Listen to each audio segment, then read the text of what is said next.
ng World Water Day. Actually, ang World Water Day po ay sineselebrate every March 22.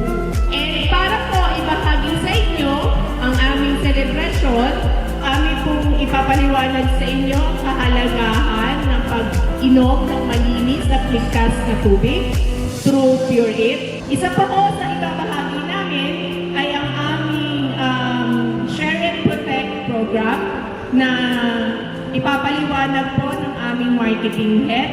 Ito po yung aming ginagawa sa K-Co-op na bawat produkto na inyo pong bibilin, meron pong magbebenepisyo na komunidad.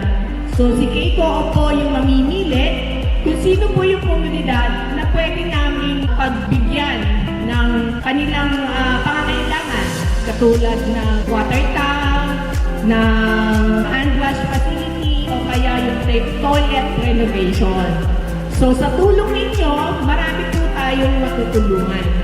Bakit kami lang itong partner sa college, particular dito sa Pure?